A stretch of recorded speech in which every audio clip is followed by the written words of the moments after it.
ముందు వీడియోలో అయితే 24, 25 సెక్టార్ల గురించి దానికి ఉన్న ఏమేమైతే ఉన్నాయో వాటి గురించి అయితే చెప్పుకోవడం జరిగింది. ఇప్పుడు ఈ వీడియోలో వచ్చేసి నదికి అవతల వైపుకి వెళ్ళే ప్రయత్నం అయితే చేద్దాము. ఇక్కడ దగ్గరలో అయితే కారు ఒకటి ఇసుకలో ఇరుక్కుపోయినట్టుంది. అది గురించి కొంచెం చూపిద్దామని ప్రయత్నం చేస్తున్నాను. కారు ఏంటంటే ఇసుకలో పొడి ఇసుకగా ఉన్నప్పుడు కారు టైరు స్లిప్ అయిపోయి ఊరకనే దిగబడిపోతూ ఉంటుంది. అందువల్ల అట్లా వెహికల్స్కి ప్రాబ్లం రాకూడదని వెహికల్స్ తిరిగే దారులు అన్నింటిలో కూడా ఐరన్ షీట్లు అయితే వేశారు. వాటి గురించి అయితే ముందు వీడియోలో చూపించాను. ఇక్కడ ఒక నిర్మాణం అయితే చూపించడం జరిగింది. జస్ట్ నమూనా లాగా పెట్టారు. మహామందిర్ ధామ్ వారణాసికి సంబంధించింది నమూనా టెంపుల్ అయితే వర్క్ బది శాంపిల్గా అయితే పెట్టారు. ఇంకా అంతకుమించి ఏం లేదు. ఇక్కడ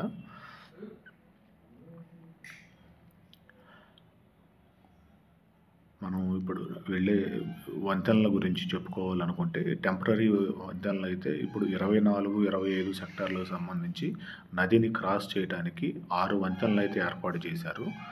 ఇప్పుడు మనం వంతెన కనిపిస్తుంది కదా, వంతెన ఇక్కడి నుంచి అయితే ఎంటర్ అవుతుంది. స్టార్టింగ్ ఇది 29వ నెంబరు. పక్కన బోర్డు కనిపిస్తుంది, వంతెన పేరు 29వ నెంబర్. ఇది రియల్ ఆడియోలోకి వెళ్దాము.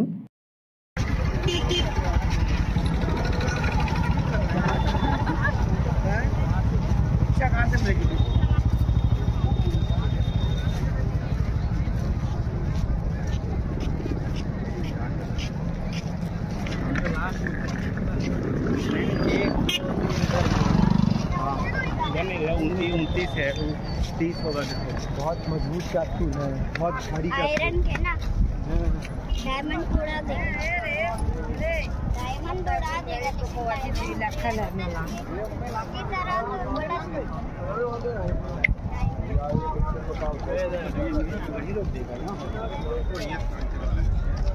नॉर्मल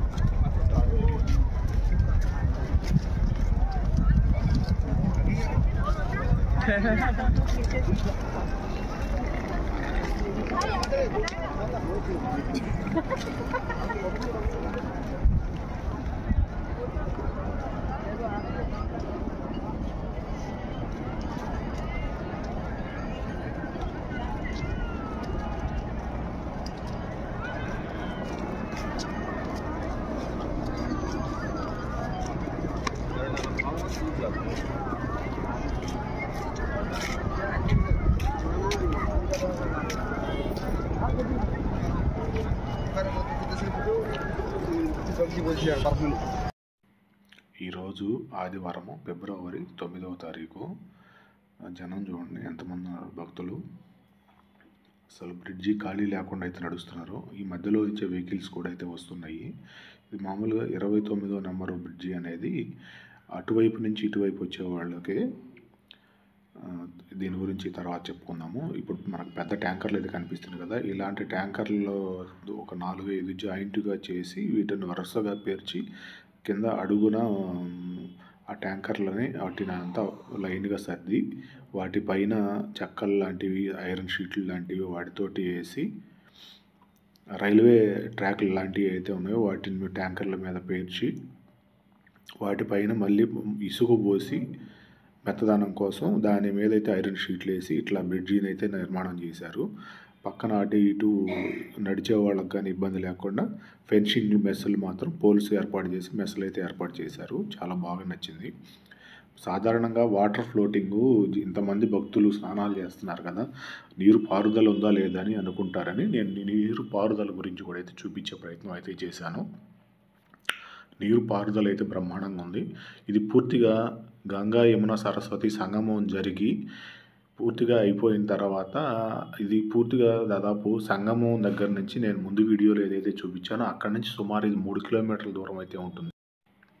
ఈ నదులు ఆకారం ఏదైతే ఉందో ఇప్పుడు త్రివేణి సంగమంకు సంబంధించి గంగా యమున సరస్వతి మనకు పైన కనిపించదు, నేలలో భూమిలోనే ఉంటుంది. కాబట్టి ఈ సంగమం జరిగిన తర్వాత ఆకారం ఎలా ఉందంటే మనకి ఇంగ్లీష్ లెటర్లో వై ఉంటుంది కదా, వై లాగా ఉంటుంది అనమాట. వై అంటే ఒకవైపు అంచు గంగా, ఒకవైపు అంచు యమున. సంగమం జరిగిన తర్వాత కింద గీత ఏదైతే ఉంటుందో వైలో ఆ కింద గీతలాగా సంగమం జరిగిన ఏరియాలో ఇప్పుడు మనం ఉన్నాము.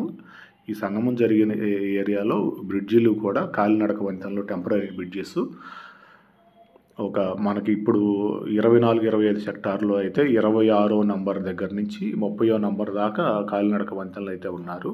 26, 27, 28, 29, 30 అంటే మొత్తం 5 బ్రిడ్జెస్ అయితే ఉన్నాయి కాలినడక వంతెనలో నదిని క్రాస్ చేయడానికి. వీటిల్లో 26వ నంబరు, 27వ నంబరు మాత్రం వీఐపీలకు మాత్రమే, ఎమర్జెన్సీ సర్వీస్ మాత్రమే వాడుతున్నారు. విడి భక్తులు నడవాలంటే వాళ్ళని పంపించట్లేదు. విడి భక్తులు ఎవరైనా నడిచి వెళ్ళాలంటే 28, 29, 30 బ్రిడ్జిలు మాత్రమే కాలినడక నడిచేదానికి, వెహికల్స్ వెళ్ళేదానికి అలౌ చేస్తున్నారు. ఈ టెంపరీ బ్రిడ్జెస్ ఏదైతే ఉందో బ్రిడ్జికి మధ్యలో దూరం నదిలో అయితే ఒక 1/2 కిలోమీటర్ దూరం అయితే ఉంటుంది. అదే డిస్టెన్స్లో అన్ని బ్రిడ్జిలు అయితే నిర్మాణం జరిగినట్టుగా అనిపిస్తుంది. త్రివేణి సంగమం ఏరియాలో మాత్రం చాలా దూరం ఖాళీ అయితే కనిపిస్తుంది. సంగమం ఏరియాలో మాత్రం పడవలు వీటన్నిటికి వీఐపీలు వీళ్ళందరూ ఉండటం కోసం, తిరగటం కోసం భక్తుల రద్దీ ఎక్కువ ఉంటుంది కాబట్టి త్రివేణి సంగమం ఏరియాలో మాత్రం అక్కడ చాలా గ్యాప్ అయితే పెట్టారు. మిగతా ఇప్పుడు మనకి 24, 25 సెక్టార్ల ప్రకారం చూసుకుంటే ఈ 5 బ్రిడ్జిలకు మాత్రం డిస్టెన్స్ 500 మీటర్లు అయితే ఉంటుంది. ఇట్లా భక్తులు రద్దీ చూసుకుంటే ఇటువైపు వచ్చిన తర్వాత నదికి ఈ వైపు ఏదైతే వచ్చామో ఇది అంతా యమునా నది ఒడ్డంచు అనుకోవచ్చు. సంగమం అంచు నుంచి యమునా నది అంచుకైతే వచ్చాము. లింగ ద్వార్ ఆర్చ్ అయితే కనిపిస్తుంది కదా, ఇలా ప్రతి ఆర్చ్ పేరు అయితే ఉంటుంది.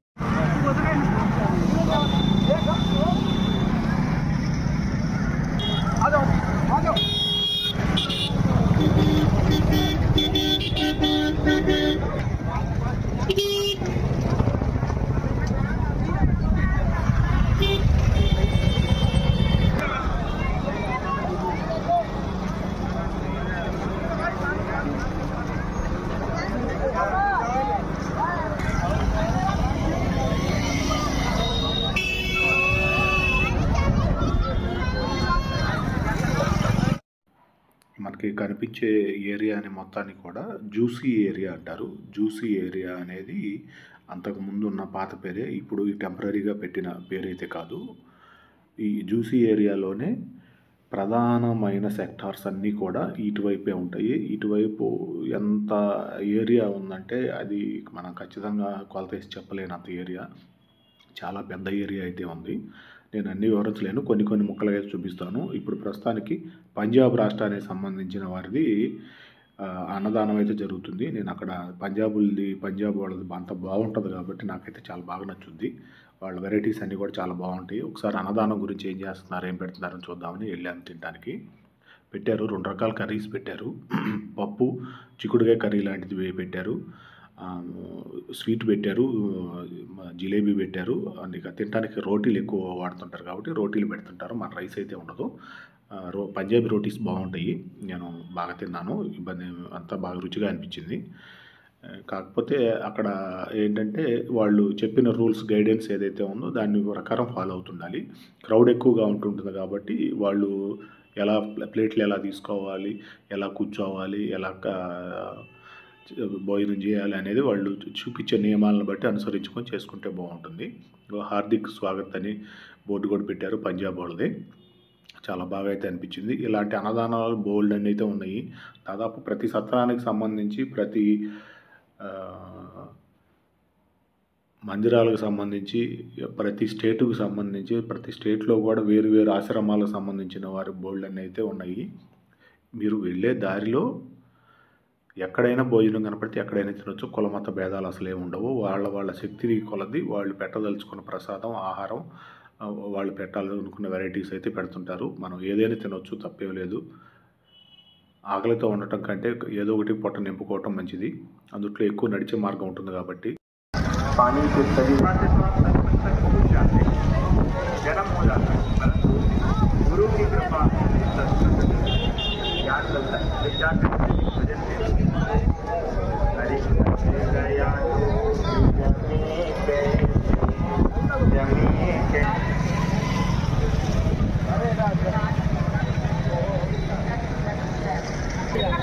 জলটা বইছো নাকি?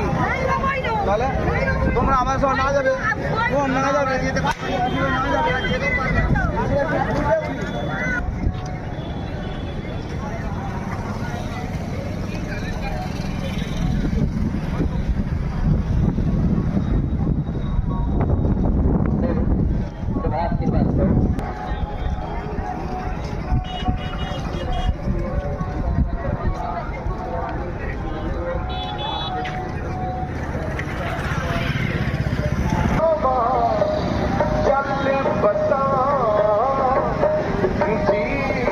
संत सब तारे उन वर पार मेरा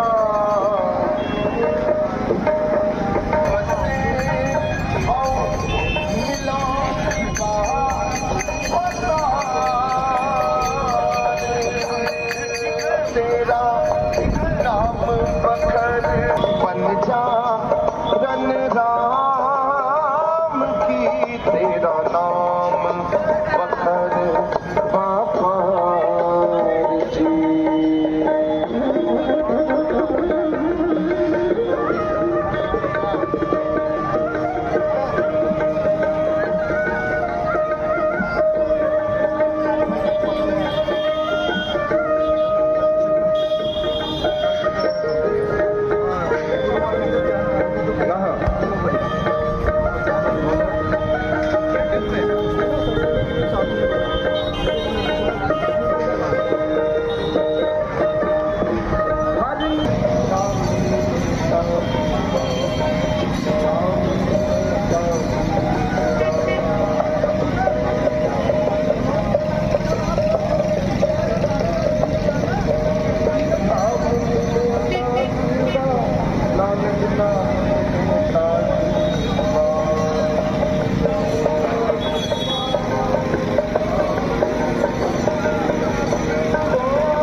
बाइक ले गई तो बगल से कार रुकी तो ऐसा लगा मुझे बीमारी है, तेरे पास तो बाइक है, मैं तो कार से जा रहा हूँ, वो भी ले लेते। फिर मैंने एक छोटी अल्टो गाड़ी में ले ली। अब अल्टो में बैठ कर जा रहा था, बगल से इनोवा वाला निकला तो मन किया कि अल्टो तो बेकार है, लंबी गाड़ी बड़ी गाड़ी होनी चाहिए।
तो खाना रजनी जिला नागौर के रहने वाले आप मेला क्षेत्र में जहाँ गए हैं सुनीता देवी आपका इंतजार कर रही है। ताराचंद मोहनलाल हन्नावा रजनी नागौर जुड़ी बच्ची महिलाओं और बच्चों के शिविर में आ जाए। कुमारी मिश्रा आपका इंतजार।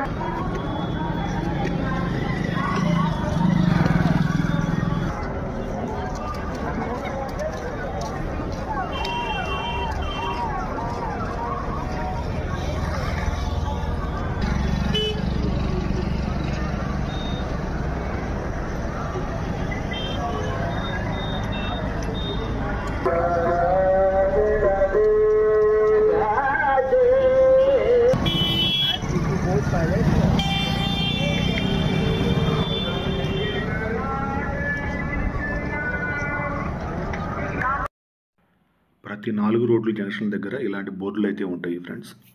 ఇది వటం మాధవ్ మార్గ్. ఈ సెక్టార్స్ వచ్చేసి 12 నుంచి 18 సెక్టార్లు మొత్తం ఈ లైన్లోనే ఉండేయని బోర్డు అయితే చూపిస్తూ ఉంది. మనకి కొంచెం ముందు మీరు కనుక బ్యాక్ గమనించినట్టయితే వీడియోలో కొంతమంది నాగసాధువులు అయితే కనిపించారు. అలాగే ఇంకా కొంతమంది అయితే నాగసాధువుల్ని నేను దారి వెంట చూపించే ప్రయత్నం అయితే చేస్తాను. ఇక్కడ అడిగిన ప్రకారం వీళ్ళు చెప్పింది ఏంటంటే కొంతమంది నాగసాధువులు వెళ్ళిపోయారు అన్నట్టుగా అయితే కొన్ని అఖాడాలు ఖాళీగా అయితే కనిపిస్తున్నాయి.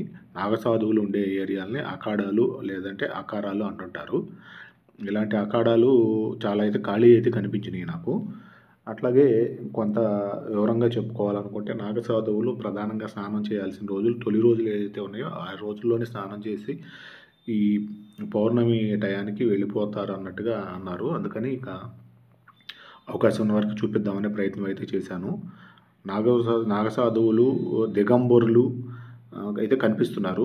అఘోరా లాంటి వాళ్ళు అయితే నాకు ఇప్పటివరకు అయితే కనిపించలేదు. కనిపిస్తూ చూపించే ప్రయత్నం అయితే చేస్తాను. ఇట్లా దారి వెంట చూసుకుంటూ వెళ్తే చాలా అయితే కనిపిస్తూ ఉన్నవి. ఇక్కడ కొంతమంది సాధువులు కూర్చొని ఉన్నారు. ఇక్కడ ఒక నాగసాధువు అయితే వీళ్ళు దాదాపు బట్టలాగానే ఉంటారు కాబట్టి అంత దగ్గరగా క్లోజ్గా చూపించే ప్రయత్నం అయితే నేను చేయలేదు. ఆయన అయితే ఆశీర్వదిస్తూ ఉన్నారు. వాళ్ళ ఆశీర్వాదం చాలా మంచిదంటారు. ఇక్కడ చూడండి మన తెలుగు బోర్డు అయితే కనిపిస్తుంది. కుంభమేళాలో మన తెలుగు బోర్డు. కుంభమేళ 2025 సంగం ప్రయాగరాజ్ ఉత్తరప్రదేశ్ అఖిల భారతీయ దిగంబర్ అని అఖాడా శ్రీ వైష్ణవ్ భాగ్యనగర్ కల్సా హైదరాబాద్ తెలంగాణ. ఇలా తెలుగు బోర్డు కనిపించి నాకు ఇదే ఫస్ట్ మన కుంభమేళాకు వచ్చిన తర్వాత దానికి సంబంధించిన టెంపుల్ వాళ్ళది. లోపలికైతే నేను వెళ్ళలేదు, బయట నుంచి చూపించే ప్రయత్నం అయితే చేశాను. కానీ మన తెలుగు బోర్డు కనిపించడం అనేది నాకైతే చాలా బాగా అనిపించింది. అది చాలా మంచి విషయం. మన తెలుగు సంబంధించి ఉత్తరప్రదేశ్లో మన తెలుగు సంబంధించి ఫ్లెక్సీ కనపడిందంటే నాకు చాలా ముచ్చటేసింది. దాన్ని ఎక్కువసేపు చూపించాలనిపించింది. మన తెలుగు అక్షరాలు చూడంగానే ఆంధ్ర కావచ్చు తెలంగాణ కావచ్చు ఎవరైనా తెలుగు వారంటే తెలుగు అంటే చూడంగానే దేశంలో రాష్ట్రంలో మన తెలుగు కనపడిందంటే చాలా సర్ప్రైజ్గా ఫీల్ అవుతారు. అలా తెలుగు వాళ్ళు ఎవరైనా కనపడినా వాళ్ళతో ఎవరైనా తెలుగులో మాట్లాడుకుంటున్నా వాళ్ళతో కాసేపు మాట్లాడుకుందాం అని అనిపిస్తూ ఉంటుంది కదా, సహజంగా అనిపిస్తూ ఉంటుంది.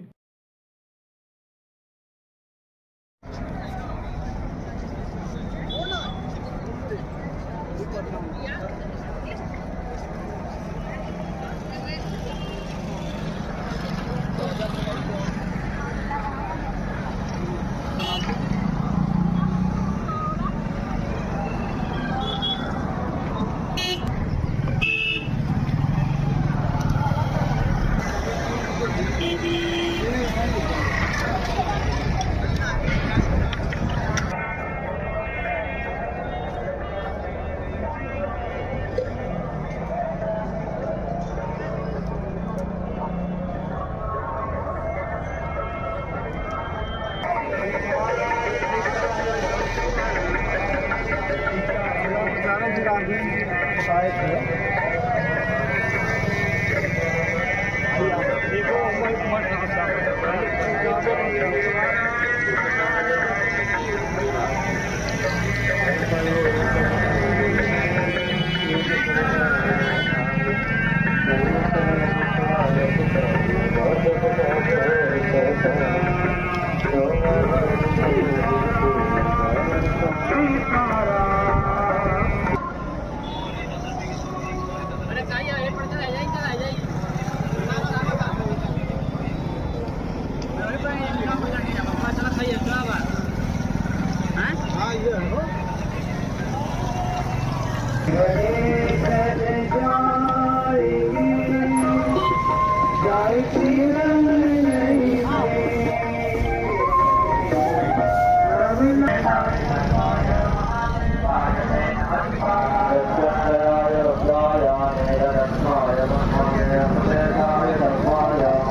लेकिन पार्वती जी वो जगत जननी है। उन्होंने कहा महाराज अगर आपकी प्रस्थान करने से जगत का कल्याण होता हो तो अवश्य आप उसका पालन करने चाहिए।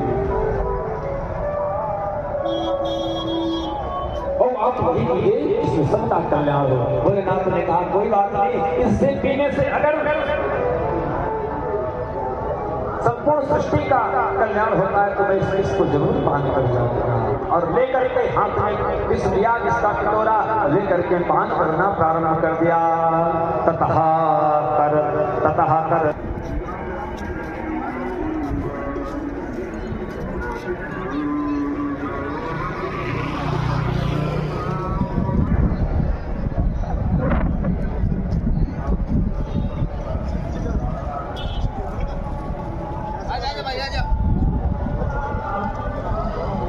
आजा भाई आजा। क्या कह रहे हैं मनीष भैया? ठीक है ठीक है।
कमरे में बैठते हैं,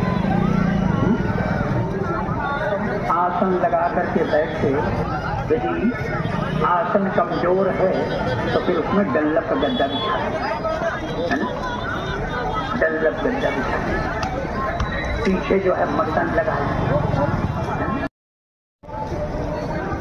तो फूला फूला फूला जगत में कैसा नाता रे, जो फूला फूला फूला जगत में कैसा नाता रे, कैसा नाता रे मन तेरा, कैसा नाता रे। मैंने राघव से बिछड़ के अपने प्राण नहीं दिए हैं, बस मैंने इतनी गलती की है। नाथ सो नयनी को अपराधा, लेकिन आज इसमें मेरी गलती नहीं है, मेरे नैनों की गलती है। हनुमान जी महाराज से राघव ने पूछा ऐसा क्यों कहा? बोले मेरे प्राण तो जाने तैयार थे, लेकिन नैनों ने रोक लिया। अरे जान के तू रुक जा, प्राण भी देना। वही शाम बोलना सारे को साथ लाना, जो प्राण नहीं सुनते। इस कलिकाल में सबसे बड़ी बात जब प्राण पर न गिराए कोई रोग आ सका।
जो भी भाई साहब बुरी बात है। सोच में पड़ गई कि ये क्या कह दिया भारत ने, पूरा जीवन में मैं बात करूंगा। महाराज अब घोड़े का बारात ये पड़ब पीछे। हाँ, मकर राशि स्वामी धनी सब आपका शुभ है, धनी शनि शुभ है। పిచ్చుకల జోస్యం మీరు ఎక్కడైనా చూసారా ఫ్రెండ్స్? నేను చిలక జోస్యం చూశాను, పిచ్చుకల జోస్యం అయితే ఇప్పుడే చూడటం, అందుకనే కొంచెం ఇంట్రెస్ట్గా చూపించాలనిపించింది. నెక్స్ట్ వీడియోలో కలుద్దాం. Thank you.